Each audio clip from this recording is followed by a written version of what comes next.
Hello everyone and welcome to our module on Starling Curves. So shown on this slide is an example of a Frank-Starling curve, a famous curve in cardiac physiology named for the person who first described it. And the Frank-Starling curve shows the relationship between preload to the left ventricle and the stroke volume that the left ventricle produces. And preload, as you may know if you've watched the cardiac physiology video, can be represented by the left ventricular end diastolic pressure or end diastolic volume. These two parameters are proportional to how much volume you load the left ventricle up, and therefore they're proportional to the preload. So what this curve shows is that as you load the left ventricle up with more fluid, in other words, as you move along the x-axis, you achieve a higher stroke volume. And this is because of the Frank-Starling mechanism. That mechanism refers to stretching of left ventricular myocytes. When you add more preload to the left ventricle, you stretch the myocytes and they contract more vigorously, and that generates more stroke volume. And so this positive relationship here between preload and stroke volume is what's shown in a Frank-Starling curve. Now this relationship shown on the Frank-Starling curve between preload and stroke volume is not fixed. In other words, you can have a ventricle operating under the black curve here on the screen, and we'll just call that normal. But then if certain physiologic parameters change, the curve can shift to the left, like the green curve shown here, or to the right, like the yellow curve shown here. So let's talk about some of the things that can shift the curve left or right. So if you have an increase in contractility of the left ventricle, that will shift the curve to the left. It will shift it from the black to the green curve. So let's think about what that means. For a given preload to the left ventricle, if you're operating on the normal curve, you would generate this stroke volume right here. But if contractility goes up, then for that same preload, you now hit this point on the green curve and you're operating at a higher stroke volume. And so hopefully that makes intuitive sense to you. When contractility goes up for a given preload, you're going to generate more stroke volume. And the reverse is true if contractility goes down. If contractility goes down for a given preload, you're going to hit the yellow line and generate less stroke volume.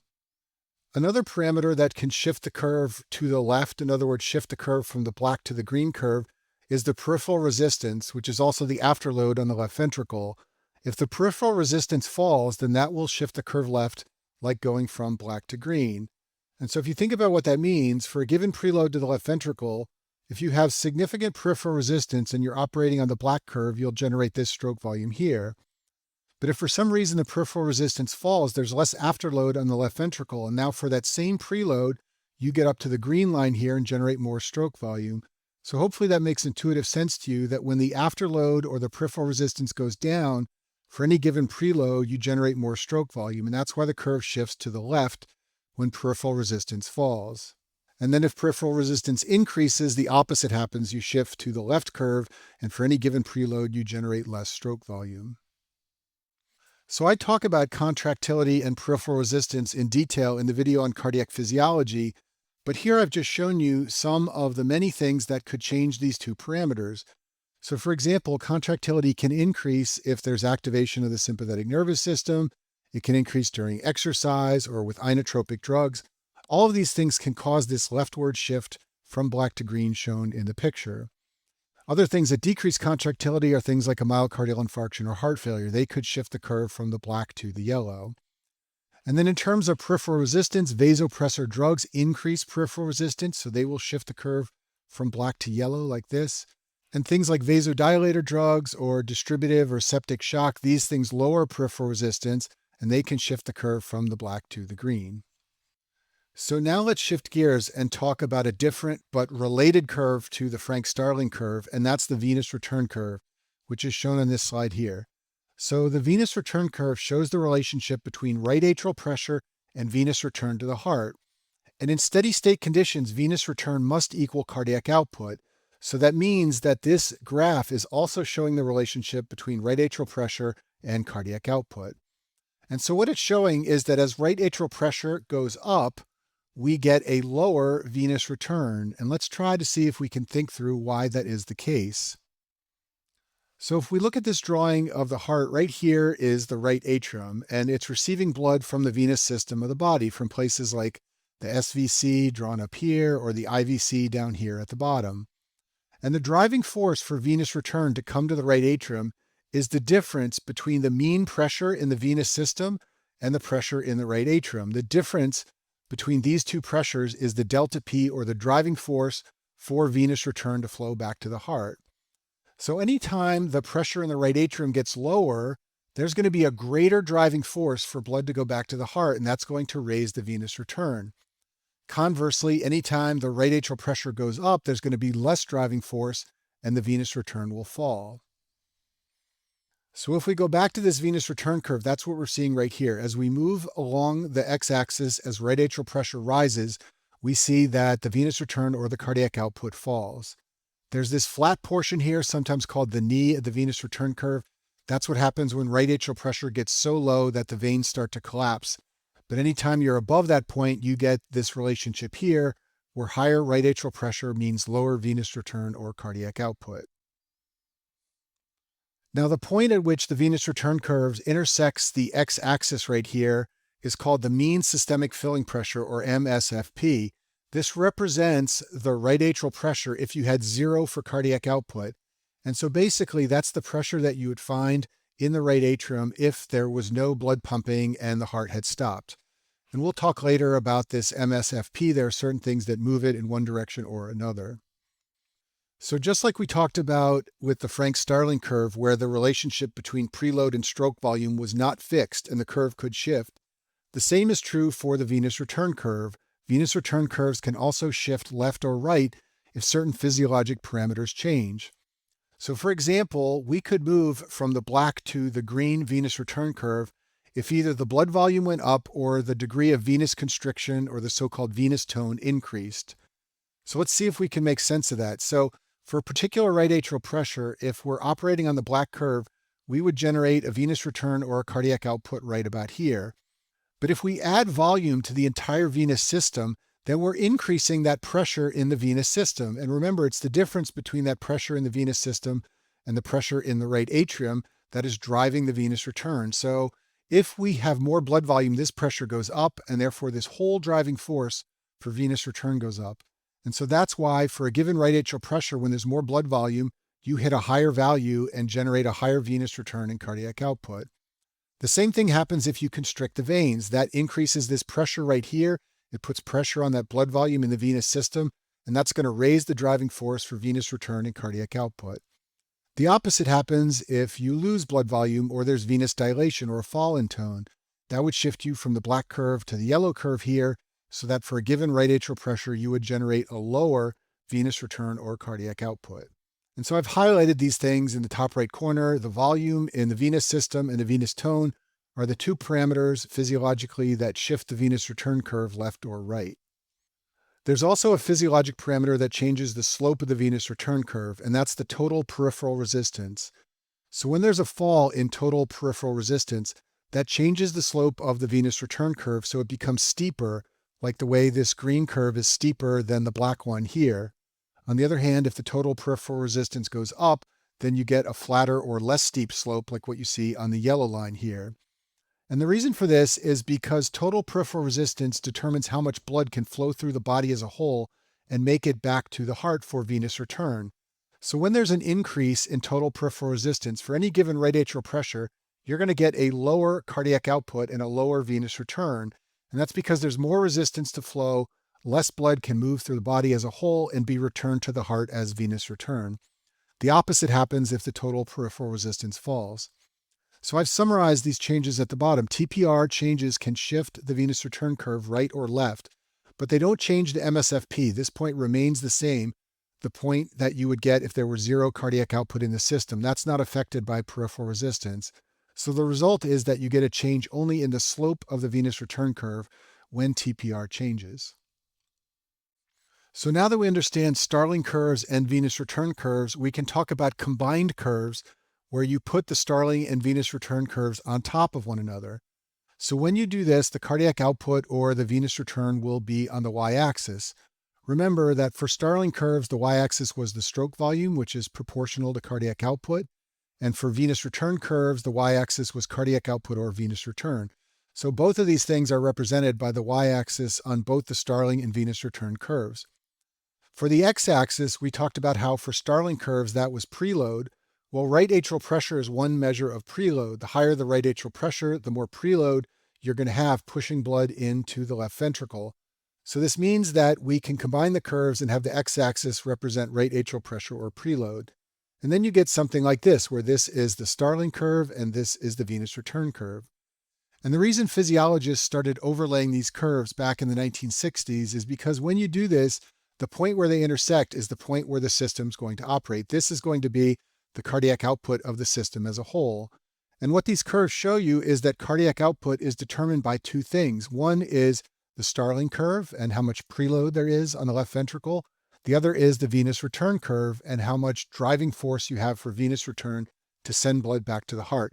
The combination of those two curves determines this operating point for the system as a whole. So there are some classic combination venous return and Starling curves that you should be able to recognize for your board exams. So let's go through those now. We'll start by talking about heart failure. So heart failure shifts the system from operating on the two black lines shown here to operating on the two red lines. There are three major changes in heart failure. First of all, there's a fall in contractility because the left ventricle is weak. Because the cardiac output's low, the sympathetic nervous system responds and raises the peripheral resistance. And then you also have an increase in fluid volume in patients in heart failure because they are fluid overloaded. So this makes all the changes we see here in going from the black to the red curve. Let's talk about the Starling curve first. We've got a fall in contractility, so that moves us from the black curve to the red curve. And then for the venous return curve, we have an increase in fluid volume, so that shifts us from the black to the red curve. We also have an increase in TPR, so that changes the slope of the venous return curve like you can see here. And if you look at what this is showing you overall, it's telling you that for heart failure, you move from this point to this point. That means that for heart failure, you move from a higher cardiac output on the y-axis, that would be this point right here, to a lower cardiac output.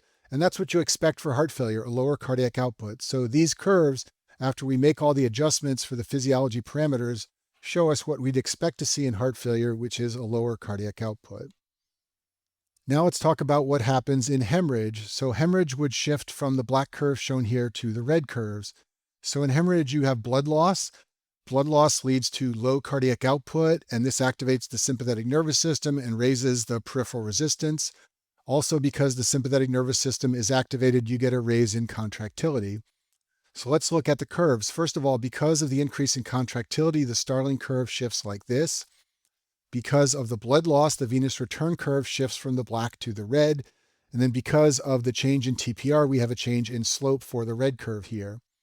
And so when you put all these curves together, they tell us that we're going to move from this cardiac output here to this cardiac output here. That means the cardiac output is falling, and that's what we expect in hemorrhage, a fall in cardiac output. So we've used these physiology parameters to show that we get the expected result for hemorrhage, a fall in cardiac output. Shown on this slide are the changes that occur to the curves when a person exercises. So exercise moves you from the black curve shown here to the green curves. So some of the physiology changes associated with exercise include decreased afterload or TPR. There's vasodilation of tissue beds in exercising muscles, and that lowers the TPR. There's also venous contraction because the sympathetic nervous system gets activated by the lower TPR and it constricts veins. And then the sympathetic nervous system also increases contractility on the heart. So if we look over here at the curves, the increase in contractility would shift the Starling curve like this. The venous contraction will shift the venous return curve like this. And then you've got a change in TPR, which is modifying the slope of the venous return curve. And so the net result of all these changes are that you go from this cardiac output down here to a much higher cardiac output over here. And that's what you expect with exercise. With exercise, the cardiac output goes up because the heart's contracting more vigorously and the heart rate goes up, and there's more preload from venous contraction. Shown on this slide are the changes in the Starling and venous return curves in a person with an AV fistula, and they're identical to the changes you get with exercise. So to understand this, let's talk a little bit more about AV fistulas. So we have blood that's in the arterial system in the body, and then we have blood that's in the venous system in the body. And the only way for blood to get from the arterial system to the venous system is for blood to pass through the arterioles, which are resistance vessels that supply a lot of resistance to flow. They're the major determinants of our total peripheral resistance. Well, if there's an AV fistula, then there's some other connection where blood can bypass the arterioles and get into the venous side. This makes it much easier for blood to flow from the arterial venous side. In other words, it lowers the resistance because blood is bypassing those high resistance arterioles. So anytime you create an AV fistula in the body, the major physiologic change is a fall in the afterload or the TPR. Now, because the TPR falls, this triggers the sympathetic nervous system and there's increased contractility. Also, because of the sympathetic nervous system being activated, there's venous contraction. And so all those changes get you the change in the curves shown here, going from black in this cardiac output to green in this higher cardiac output. This is what you expect with an AV fistula, a higher cardiac output. And then finally, shown on this slide are the changes that occur in the curves when a patient is administered a vasopressor drug. Vasopressors cause the curves to shift from what's shown in black here to what's shown in green. So what vasopressor drugs do is they cause vasoconstriction, usually of arterioles, and that increases the afterload and raises the TPR. When the TPR goes up, the blood pressure goes up and sympathetic nervous system activity decreases. So there's going to be a fall in contractility associated with a rise in TPR. Also, because there's less sympathetic nervous system activity, there's a fall in venous tone. Remember, the sympathetic nervous system can constrict your veins to push blood back to the heart and raise the preload, but when there's less sympathetic nervous system activity, the veins dilate and pool blood and lower the preload. So if you look at these curves on the screen, all these changes are depicted here. The fall in contractility and TPR shifts the Starling curve like this. The change in venous tone shifts the venous return curve like this. And then because peripheral resistance changes, you get a change in the slope of the venous return curve. And the net result is that you go from this point here, associated with a higher cardiac output, to this point here, associated with a lower cardiac output. And hopefully that makes sense to you. Vasopressors increase the afterload on the left ventricle. They raise the TPR, and this is going to decrease the cardiac output. That's what you expect to have happen when you administer vasopressors. And then I'll finish this video with this slide talking about how you can answer questions that ask you to find actual numbers for the cardiac output based on the Starling and venous return combined curves. So you could be shown a graph like what's on the screen here on your board exams. It's got 3 Starling curves here and 3 venous return curves. And they could ask you for a patient on Starling curve A right here with an MSFP of 10, what is the cardiac output? So they're telling you that the patient is operating on the green venous return curve, curve A. And then they tell you that the MSFP is 10, so this person must be operating on the yellow venous return curve shown right here, because that's the only one with an MSFP of 10. Well, if we look at where the green Starling curve and the yellow venous return curve intersect, that's right here. So that would be associated with a cardiac output a little less than 5, probably around 4 or so. So be aware that on your board exams, you may see questions like this where you're given specific numbers along the x-axis and the y-axis, and you're asked to determine the cardiac output. It's simply a matter of picking the numbers off the graph. And that concludes our module on Starling curves.